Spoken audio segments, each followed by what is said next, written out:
주의 날에 주의 백성이 주를 예배하기 위해 한자리에 모이게 하시니 감사합니다.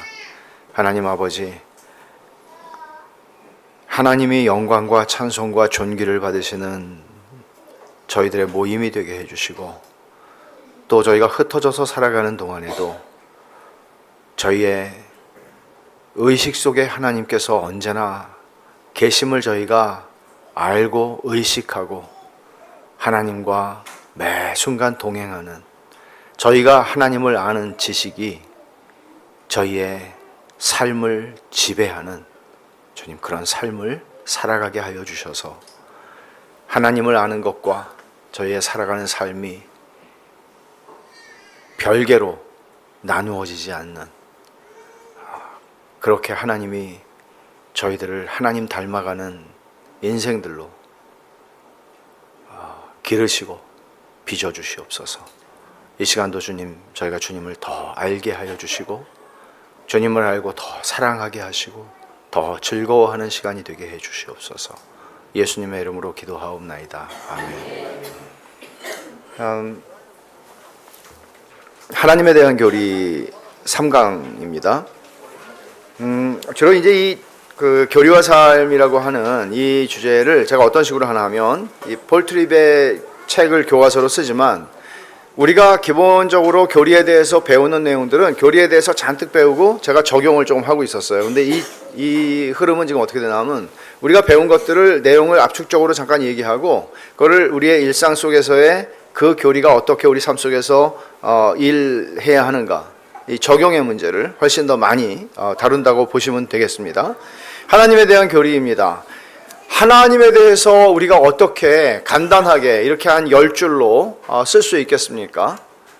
사실 무한하신 하나님을 유한한 인간의 언어에 담는 것도 불가능한데, 유한한 인간의 언어에 그저 한 10줄 정도 되는 이 말로 하나님을 설명한다는 것은 불가능한 일입니다.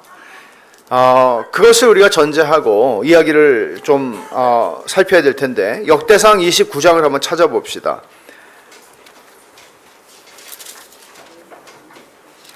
역대상 29장, 이 다윗이 죽기 전에 성전 건축에 예물을 드리면서 했던 기도의 내용인데요. 10절부터 13절을 제가 읽겠습니다. 다윗이 온 회중 앞에서 여호와를 송축하여 이르되, 우리 조상 이스라엘의 하나님 여호와여, 주는 영원부터 영원까지 송축을 받으시옵소서. 여호와여, 위대하심과 권능과 영광과 승리와 위엄이 다 주께 속하였사오니 천지에 있는 것이 다 주의 것이로소이다. 여호와여, 주권도 주께 속하였사오니 주는 높으사 만물의 머리이심이니이다. 부와 귀가 주께로 말미암고 또 주는 만물의 주제가 되사 손에 권세와 능력이 있사오니 모든 사람을 크게 하심과 강하게 하심이 주의 손에 있나이다. 우리 하나님이여, 이제 우리가 주께 감사하오며 주의 영화로운 이름을 찬양하나이다. 이 말은 어떻게 보면 우리가 그냥 외워서도 말할 수 있는 거고 노래 속에서도 우리가 찬송으로 부를 수 있는 내용입니다. 그러나 다윗은 적어도 자기의 가슴 속에 있는, 단순히 머릿속에 있는 것이 아니고 자기 가슴 속에 있는 자기의 삶 전체를, 인격과 자기의 이 인생 전체를 통해서 함께 하셨던 하나님에 대한 고백을 이렇게 하고 있는 것이죠. 그럼 이런 하나님을 고백하는 사람이라면, 진짜로 고백하는 사람이라면, 진짜로 이런 하나님을 찬송하는 사람이라면 어떻게 하나님을 경외하지 않을 수 있겠습니까? 어떻게 하나님을 두려워하지 않을 수 있습니까? 세상에 어떤 인간에게, 어떤 존재에게 위대함과 권능과 영광과 승리와 위엄이 주께 속했고 천지에 있는 게 다 주의 것이고 주권도 주께 속했고 높으사 만물의 머리이신 하나님, 낮은 자를 높이시는 하나님, 그 모든 권세를 가지시는 하나님, 우리가 믿는 하나님은 이런 하나님이다 하는 것이죠. 이걸 우리가 얼마나 머리로 인식하는 것 첫째 중요합니다. 그러나 이렇게 우리가 아는 하나님을 우리의 삶 속에서 어떻게 경험하고 살아가는가, 인식하고 생각하고 살아가는가 하는 것 중요한 문제죠. 그래서 언어와 사고, 상상과 개념의 제한성이 하나님을 온전히 담아낼 수 없는 것 분명합니다.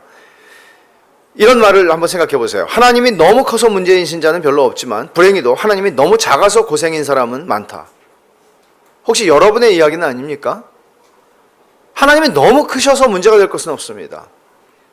문제는 너무 작아서죠. 너무 작아서죠. 너무 작아서 내 삶의 영역에, 어떤 삶의 영역에 들어오실 수 없는 하나님이에요. 왜냐하면 별로 도움이 되지 않는 거죠. 하나님의 영광은 위대하고 아름다우며 완전하신 그분의 전체다. 하나님을 영광스럽다, 영광의 하나님이라고 표현을 보통 하죠. 그건 하나님의 전체를 다 이야기하는 것입니다. 때로는 하나님의 아름다우심이라고도 표현할 수 있는데 그것도 마찬가지입니다. 말하자면 아름다움이라는 표현 한번 생각해 보세요. 영광도 영광이지만 아름다움을 어떻게 묘사할 수 있겠어요? 와, 너무너무 아름다워. 말문이 막혀. 할 말이 없어. 그걸 어떻게 설명했어요? 형언할 수 없는 것이죠.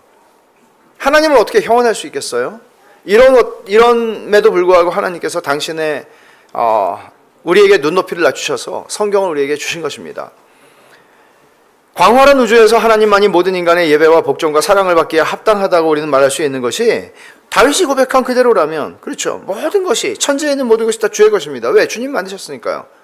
그래서 모든 것이 주께로 말미암고 주께로 돌아가는 것입니다. 주님의 영광을 위해서 존재하는 것입니다. 주님의 영광을 위해서 존재하지 않는 것은 단 하나도 없습니다. 여러분의 집에 있는 고양이도, 여러분의 고양이는 너무 위대하고 그놈을 바퀴벌 해도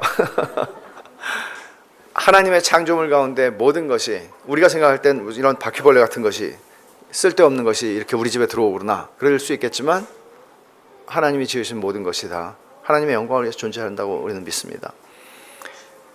그래서 우리는 단순히 주일의 예배 시간에만이 아니라 우리의 삶의 전부를, 오늘은 뭐 돈에 대한 얘기를 아침에 나눴습니다만 인간의 예배와 복종과 사랑을 받기에 합당하신 분입니다. 그러니까 우리는 이렇게 생각해야 마땅한 것이죠. 저는 옛날에 선교에 대한 책, Vision for Missions라고 하는 책, 너무 좋아가지고 그때 번역을 해서 SF 출판사에서 냈는데 그 책이 제 가슴에 쾅 때렸던 게 있어요. 한 20몇 년 전에 읽은 것 같은데요. 이런 말이 있어요. 하나님은 온 세상의 모든 피조물로부터 영광과 예배를 받으시기에 너무나 합당하시다 하는 말이 많이 나와요. 그 책에. 그러니까 선교의 비전이라고 하는 책인데 번역하자면 결국 선교는 왜 하는 거죠? 영혼을 구원하기 위해 하는 거 아니라는 얘기죠. 그보다 더 궁극적인 목적이죠. 하나님은 온 세상의 모든 피조물로부터 영광과 예배를 받으시기에 너무나 합당하신 분이라는 거예요. 그래서 우리는 그 일이 일어나도록 해야 마땅한 것이고 우리의 삶에서도 그렇습니다. 내 인생 전체의 모든 시간을 통해서 영광을 받으시기에 너무나 합당하신 분입니다. 여러분의 삶에 어떤 영역도 제외될 수 없습니다. 우리는 그의 것이고 그의 만드신 존재들이고 그의 영광을 위해서 창조된 존재들이기 때문에 그렇습니다. 2번, 하나님은 영광의 하나님이시기 때문에 우리의 삶은 거대한 영광의 탈취전이 된다. 바로 이게 문제죠. 죄 때문에 우리는 하나님을 영화롭게 하기 위해서 존재하는데도 불구하고 하나님의 형상으로 창조됐기 때문에 우리는 영광을 추구하게 돼 있어요. 근데 문제는 하나님 없이 영광을 추구하죠. 그래서 영광스러운 것에 끌리는 인간 본성은 하나님의 형상이라는 증거예요. 영광스러운 게 있으면 우리 끌리죠. 근데 여러분, 추한 것에 끌리진 않아요. 추한 것에 끌리면 이거는 너무나 망가진 것이죠. 사람이. 폭력, 살인, 정말 이런 죄악된 그런 누군가를 해하는 이런 일들이 나에게 그것이 아름답고 그런 것이 끌리게 되면 그거는 너무나 망가진 거죠. 그럼에도 불구하고 하나님의 형상이 완전히 망가진 건 아닐 것입니다. 하나님의 형상이기 때문에 우리는 영광스러운 것에 끌려요. 그것이 장면이든지 아니면 음악이든지 그것이 무엇이든지 영광스러운 것에 우리는 끌립니다. 그러나 죄는 인간으로 하여금 하나님의 영광을 도둑질하게 만들었습니다. 그 영광스러운 것에 끌려서 하나님께로 가는 게 아니고 그걸 전부 자기 것으로 만드는 그 일을 하는 것이죠. 영광 탈취전이라는 말이 그런 말이에요. 그래서 그러나 오직 하나님의 영광만이 인간의 갈망을 채워줄 수 있는데 인간은 하나님 자신을 원해야 채워지는데 하나님 말고 돈, 하나님 말고 명예, 하나님 말고 권력, 하나님 말고 내가 원하는 욕구, 내 갈망이 채워지는 것, 그것으로 나는 채워질 거라고 생각하지만 시간 문제죠. 그것이 우리를 배신하는 것은. 금방 우리는 실증을 느낄 수밖에 없습니다. 하나님밖에는 우리를 채워줄 수는 없으니까요. 그래서 예수 그리스도는 인간의 영광 도둑질 때문에 죽으신 것이고 영광 도둑질에서 해방시키기 위해서 죽으신 것입니다. 우리는 결국은 하나님 외에 다른 데서 영광을 구하는 존재들이 된 것이죠. 영광스러운 걸 추구하는데 하나님을 우리는 바깥으로 밀어냈어요. 예수 그리스도께서 죽으시면서 하나님을 우리 안에 다시 우리 안에 있는 그 하나님을 향한 갈망을 우리 안에 주셨고 하나님으로 채우셨어요. 근데 우리 안에는 계속 싸움이 일어나요. 매일매일 싸움이 일어나요. 그래서 그걸 전제로 이제 우리가 생각을 해야 되는데, 태초에 하나님이 천지를 창조하셨다 그랬죠. 하나님의 존재 속성, 하나님의 존재와 속성과 무관한 건 아무것도 없어요. 왜? 태초에 하나님이 창조하셨으니까요. 아무것도 없이 무로부터 하나님이 창조했기 때문에 하나님하고 상관없이 존재하는 것은 우리의 삶이든 세상이든 그 어떤 영역에도 존재하잖아요. 철학, 과학, 심리학, 정치, 사회, 교육, 오락, 자녀, 배우자, 이웃, 직장 동료, 상사, 부모, 일상사, 삶의 희노애락, 재정, 몸, 성, 교육, 정체성, 의미와 목적, 삶과 죽음을 대하는 방식 다 마찬가지. 하나님하고 무관한 영역은 존재하지 않아요. 그러면 그럼에도 불구하고 하나님과 관련해서 우리의 삶을 이해하는 방식은 네 가지예요. 신의 존재를 부정하는 무신론이 있어요. 무신론 설명할 필요도 없죠. 그러나 무신론은 지금 세상의 주류예요. 주류예요. 그래서 이런 세상 속에서 살면서 이 세상에 동화되지 않기 위해서는 우리가 얼마나 성경과 신학으로 온전하게 좀 단단하게 무장되어 있어야 하는가. 이건 대단히 중요하죠. 여러분, 교회만 왔다 갔다 하는 것이 과연 이런 무신론적 전제 속에서 살아가는 세상 속에서 그들과 어울리고 커피 마시고 밥 먹고 일을 하고 하면서 우리가 어떻게 동화되지 않을 수가 있어요. 내 안에 단단한 하나님을 아는 지식이 없는데. 불가능하죠. 불가능하죠. 우리가 매일매일 모입니까? 일주일에 한 번 모이잖아요. 그러니까 저는 매일매일의 우리의 경건의 삶이 그렇게 중요하다는 거죠. 한국 교회가 커졌어요. 그래서 어떻게 됐나요? 커지면서 그들은 잔치를 벌였지만 하나님을 아는 게 없잖아요. 이게 얼마나 큰 재앙이에요. 특히 자녀 교육의 영역을 한번 생각해 보세요. 우리 아이들이 유치원에 가요. 제 조카 얘기 제가 옛날에 했는지 모르겠어요. 제 조카가 유치원 갔다 오더니 한국에서 갑자기 기도를 하는데 자기가 기도한다 그러더니 기도를 하고서는 감사합니다. 밥 먹게 해주셔서 감사합니다. 그리고 부처님의 이름으로 기도했습니다. 유치원 갔다 와서 그렇게 기도하는 거예요. 불교도 친구를 만났거든요. 이거는 하나의 그냥 재미난, 걔가 지금 알바니아 선교사예요. 네. 근데 여러분, 이런 사회 속에 아이들은 들어갑니다. 어린이집, 한 살이면 어린이집 가죠. 이런 사회 속에 들어가는데 부모들이 가지는 이 책임은 막중합니다.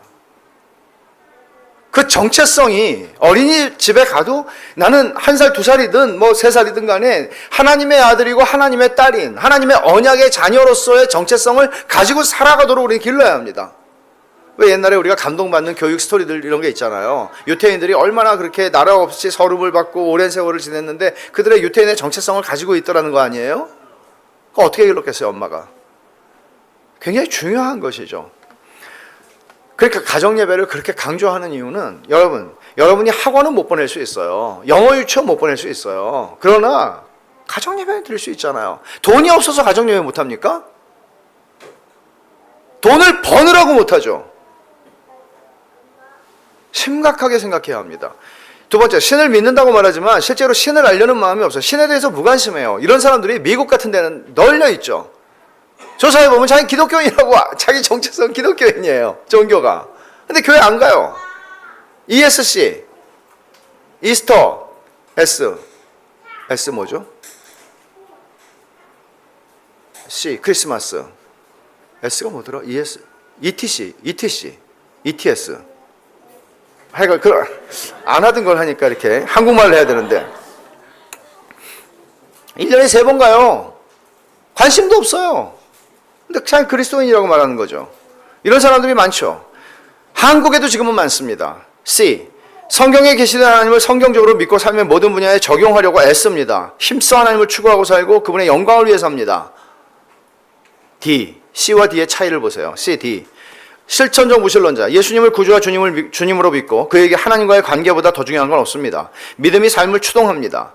하지만 항상 그렇지 않습니다. 순간순간 하나님이 안 계신 것처럼 생각하고 말하고 행동합니다. 이거 실천적 무신론자라고 말합니다. 그냥 하나님 계신 걸 압니다. 하나님을 믿는다고 말합니다. 예수는 나의 구주요 주님이라고 말합니다. 그러나 실제로의 삶에서 보면, 특히 가정에서의 삶을 보면, 직장에서의 삶을 보면 전혀 다른 거죠. 그러니까 교회에서의 삶과 가정과 직장에서의 삶이 분리되어 있는 경우, 너무나 많이 분리되어 있는 경우, 결국 C와 D의 차이는, C는 완전한 사람 어디 있겠어요. 그러나 C와 D의 차이가 너무 심각하면 이거 심각한 문제죠. 이것은 사고의 문제가 아니라 마음의 싸움입니다. 내면에서 전쟁이 일어나고 있다는 거예요. 여러분들이 평안하십니까? 전쟁이 일어나고 있다는 거예요. 그래서 아까 우리가 찬송가 28장에, 제가 아까 찬송가 28장 불렀습니다만 우리가 시작하면서 28장의 4절을 보면 가사가 이렇잖아요. 주의 귀한 은혜 받고 일생 빚진 자 되네. 오케이, 여기까지 됐어요. 주의 은혜 사슬되사 나를 주께 매소서 기도합니다. 우리 마음은 연약하여 범죄하기 쉬우니 하나님이 받으시고 천국인을 치소서. 하나님, 저는 그렇게 연약한 사람입니다. 도와주세요. 이 싸움을 인식하고 그리고 이 싸움을 싸워야 되는 거예요. 그러니까 여러분 생각해 보세요. 그냥 아무 생각 없이 살아요. 아무 생각 없이 살고 주일날 교회 오고 교회에 또 뭐 있는 게 있으면 하고 해요. 그게 예수 믿는 건 아니잖아요. 그게 예수 믿는 건 아니잖아요. 하나님을 아는 지식이, 그 복음의 내용이 나를 바꿔내야 되잖아요. 나의 겉모습이 아니라 내 속을 변화시키는 걸 알아야 되잖아요. 복음에 그렇게 능력이 없나요? 그렇지 않아요. 그러니까 매 순간 이 싸움을 인식하고 잘못했을 때 자백하고 보호와 자유와 능력을 베푸시는 은혜를 간구하고 하나님이 이렇게 하면 하나님이 없는 것처럼 살지는 않아요. 여러분의 생각 속에서, 여러분의 계획 속에서, 모든 면에서 이 하나님의 아름다운 은혜가 만물 속에 계시되어 있어요. 시편 19편에 그 말씀이 있죠. 창조 세계가 하나님의 영광을 다 드러내고 있습니다. 부인할 길이 없습니다. 그런데 죄악은 이걸 부인하게 만듭니다. 그래서 만물 안에 드러난 하나님의 영광에 감사하고 즐거워하고 그 은혜를 구하는 것은 대단히 중요합니다. 그러니까 여러분, 제가 자연계시에 대해서도 지난번에 자연계시 혹은 일반계시라고 얘기하죠. 이거는 자연을 통해서 하나님을 보는 거예요. 여러분, 이걸 우습게 여기지 맙시다. 하늘을 보세요. 오늘 아침에 하늘 보셨나요? 하늘을 하루에 5번은 보세요. 그 클라이드 오길비 어떤 영문학자가 그런 결심문에 그런 게 있어요. 내가 하루에 하늘을 10번씩 보리라. 그리고 하나님을 찬양하리라. 여러분, 정말 모든 자연의 하나님의 만드신 것들을 보면서 때로는 저는 이런 것도 생각할 수 있다고 봐요. 인간이 만드는 이 기술을 보세요. 뭐 AI든 뭐든 보세요. 야, 정말 인간을 어떻게 이렇게 놀랍게 만드셨지? 저런 건물은 얼마나 저렇게 놀라울 수 있지? 인간에게 저런 지혜를 주셨다면 그 인간을 만드신 하나님은 어떤 하나님이시지? 인간이 AI를 만들 정도인데 그런 인간을 만드신 하나님은 어떤 분이시지? 근데 그게 AI 같은 게 아니고 인격적 존재를 만드셨으니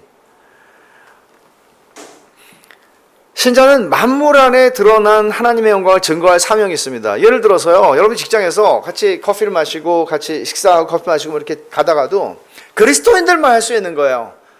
참 아름답도다. 주님의 세계는. 우리가 이렇게 하면 우리 직장에서 어떤 사람이 크리스천이 그렇게 반응할 수 있죠. 넌 크리스천들은 저 사람들은 저렇게 아름다움을 느끼는구나 라고 생각할 수도 있겠죠. 여튼 우리는 만물 안에 드러난 하나님의 영광을 즐거워하고 감사할 수 있습니다. 3. 최고의 겸손은 하나님의 존재를 인정하는 것이다. 하나님의 존재 앞에서만 우리의 교만은 무너져 내린다. 이사야 선지자가 하나님의 영광과 거룩함을 봤을 때 그는 무너져 내렸습니다. 평상시에 그렇게 생각하지 않았을 거예요, 자기 자신을. 근데 화로 나여 죽게 되었도다. 거룩하신 하나님을 배웠으니 이 죄인은 부정한 자들 가운데 거하는 부정한 입술을 가진 자로다. 자기 자신을 그렇게 인식하게 되는 거죠. 그것은 자기를 낮추는 게 아닙니다. 자기를 하나님의 빛 안에서 본 겁니다. 이게 겸손입니다. 그래서 그리스도인만이 겸손할 수 있는 존재입니다. 그리스도인이 아닌 사람이 어떻게 겸손할 수 있겠습니까? 그리스도인이 아닌 사람이 겸손하는 것은 다른 사람들 앞에서 자신을 낮추는 훌륭함일 수는 있겠습니다만은 진짜 겸손함은 주어질 수 없습니다. 죄의 뿌리는 교만으로 치닫게 만듭니다. 그래서 자신을 더 의롭게 여기게 만들고 하나님과 견주게 하고 다른 사람들을 낮춤으로써 자기를 높입니다. 그리스도인의 품성은, 하나님을 아는 지식은 우리를 겸손하게 만듭니다. 내가 누구인지를 알거든요. 그래서 사람을 무시하지 않고요. 교회에서만이 아니고 우리가 삶 전부에서요.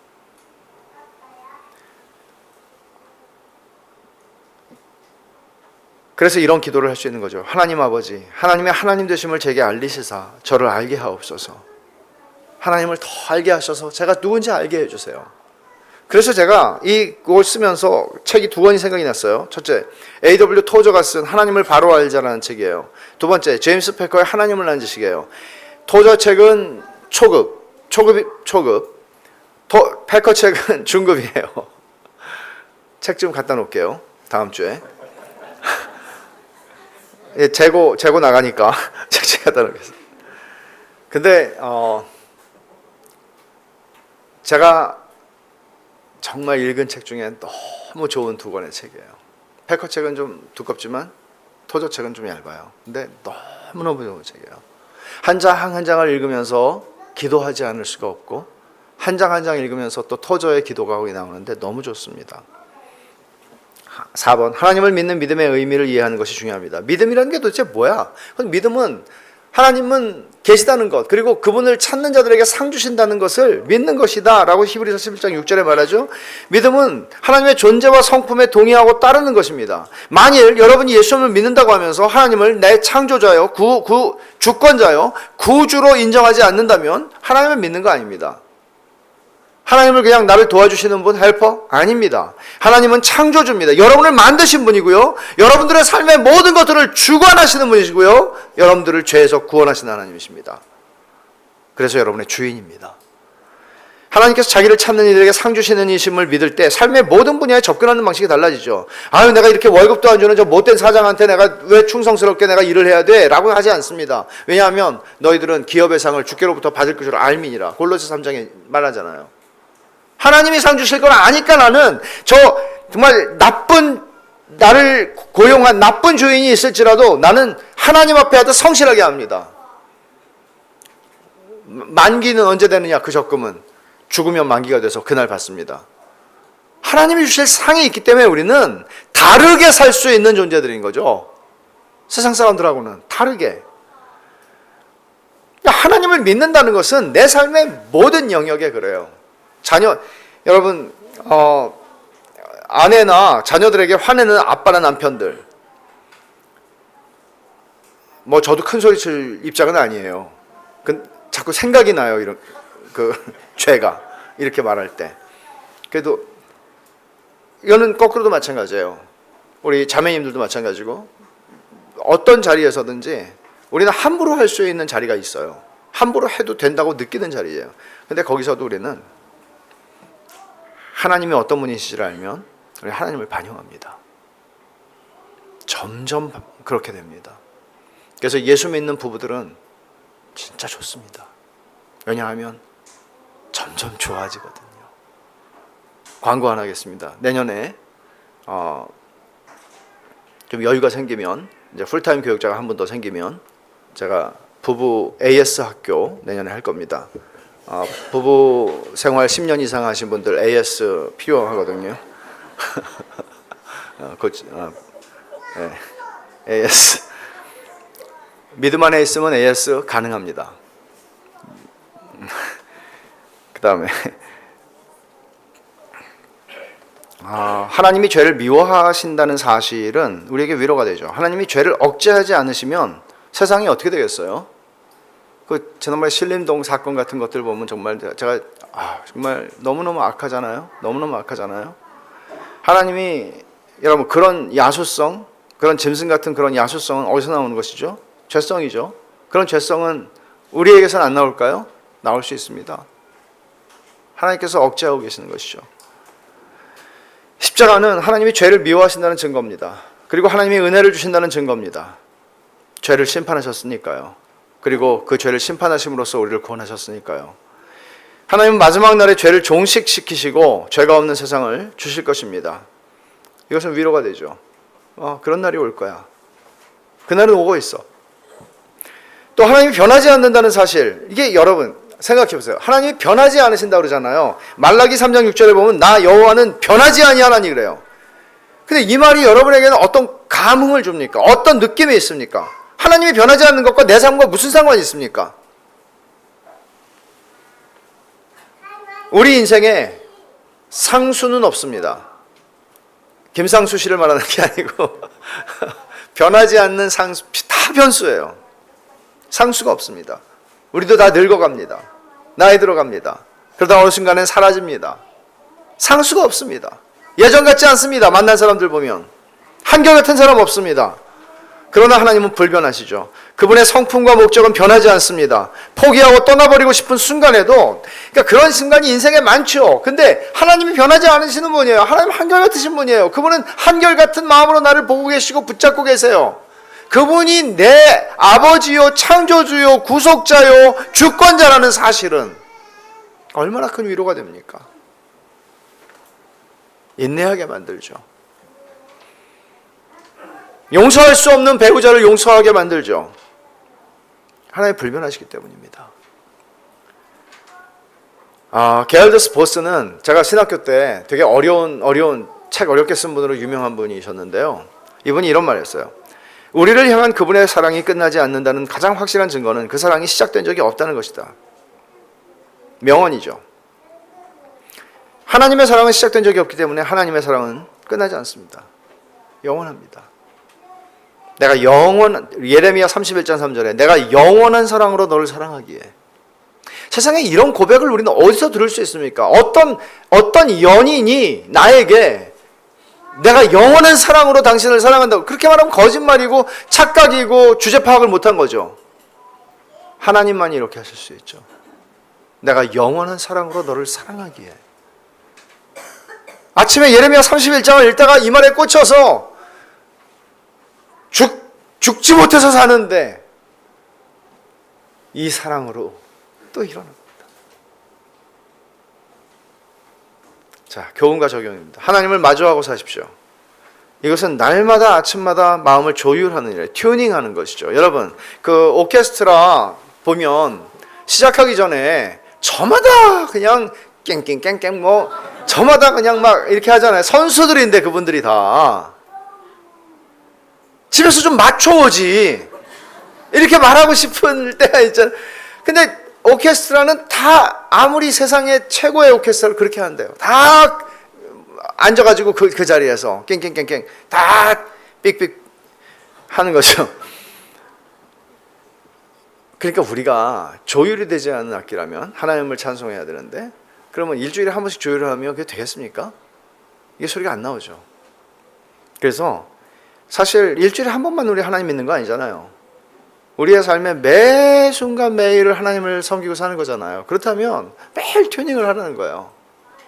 아침이 좋죠. 그래서 율법적인 건 아니에요. 이거는 아침에 기도를 해야 돼, 새벽에 기도를 해야 돼, 그런 건 아니에요. 그러나 아침이 좋죠. 아침 시간을 여러분 확보하세요. 그래서 예배, 복종, 경축, 의존, 안식과 섬김이 영광의 하나님과 조화를 이루려면 조율해야 된다. 튜닝해야죠. 아무리 좋은 악기라고 할지라도 튜닝하지 않은 채 오랜 세월을 묵히면 그 소리가 나겠습니까? 그러니까 우리 삶이 튜닝한다는 건 이런 거죠. 내 삶이 하나님이 기준이에요. 근데 내 삶이 벌써 삑 돌아갔어요. 그럼 소리가 안 날 거 아니에요. 우리가 자꾸 돌아간다는 거, 이거를 전제로 튜닝해야 된다는 거예요. 24시간을 살았는데 어떻게 제자리에 있겠어요? 또 돌아가는 거예요. 그거를 이게 이렇게 복잡하게 써놓으면 많잖아요. 여기에 복잡하게 써놓으면 이걸 어떻게 해 그러는데 이게 복잡한 게 아니야. 한마디로 할 수 있는 거예요. 그냥 조율하는 거예요. 처음엔 시편 27편 4절에 말한 것처럼 하나님의 아름다움을 내가 하나님의 전에서 바라봅니다. 그렇게 얘기를 하거든요. 하나님의 아름다움을 바라보는 건 뭘까요? 어떻게 하는 게 하나님의 아름다움을 바라보는 걸까요? 텔레비를 틀면 아름다움이 보이나요? 아니면 눈을 뜨고 있어야 되나요? 감아야 되나요? 하나님을 보기를 원한다는 것입니다. 하나님의 영광을 하나님을 보기를 원한다는 말이에요. 하나님을 만나고 싶어 한다는 말이에요. 하나님의 성품과 목적과 영광을 찾는 거예요. 우리 성경을 매일 읽잖아요. 매일 읽는 이유는 뭐죠? 읽기 위해서 읽는 게 아니고요. 성경을 읽으면서 도대체 여기에 나타난 하나님의 목적이 뭐지? 내가 너를 영원히 사랑하노라. 나를 사랑하는 게 목적이었어? 하나님의 성품을 발견해요. 나 여호와는 변하지 아니하나니. 변하지 않. 나는 나를 사랑한다고 그러고 마음이 변한 사람 때문에 고통스러운데 변하지 아니하시는 하나님.